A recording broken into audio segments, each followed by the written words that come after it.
Go for it, Perfect. Robby. Okay, we got Jag on the phone. Can you hear us? Gotcha. I can.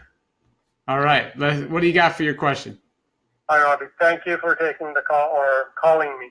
And thank you for taking the question. The question is, so if I were to ask, like, what would you say are some key insights that you guys have had in diabetes and diet? I guess one of the ones is, the relationship between fat and insulin sensitivity. Are there others? I know you mentioned whole foods and plant-based food. Is there something specific there that, you kind of have honed into? Like, is there a key takeaway there in terms of why is that better for diabetes?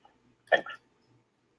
Yeah, so I think he's asking, what other things than just fat affect insulin sensitivity and diabetes.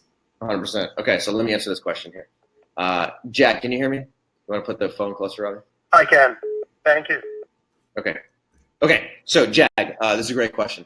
So yes, the fact that increasing your fat intake squashes your insulin sensitivity, that's huge insight number one. Let's be very honest and very clear. When we refer to the total amount of fat that you're eating, we're mainly referring to saturated fat. Okay, so eating a diet that is high in saturated fat is the most problematic. Eating a diet that is higher in unsaturated fat is much, much less problematic. So that's actually a huge insight unto itself.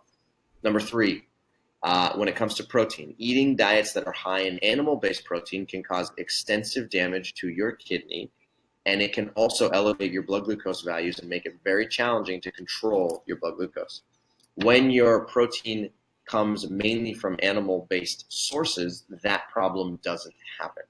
So we're talking about the type of fat and the amount of fat. We're talking about the type of protein and the amount of protein.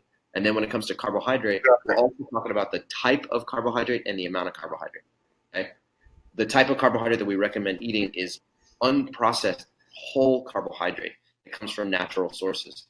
That version of carbohydrate behaves completely differently than the refined version of carbohydrate that you get from packaged and processed products in the grocery store. So people in the low carbohydrate world love to point a finger at carbohydrates. They say carbohydrates are bad for you. Carbohydrates are going to make you fat. You see this in the research all over the place. Low carb diets are better than low fat diets. But what these people don't do is they don't differentiate between what type of carbohydrate they're talking about. Okay? Nobody's going to disagree that refined carbohydrates are actually very problematic. I'm not going to disagree. Dr. Bernstein's not going to disagree with that. People in the paleo world are not going to disagree with that.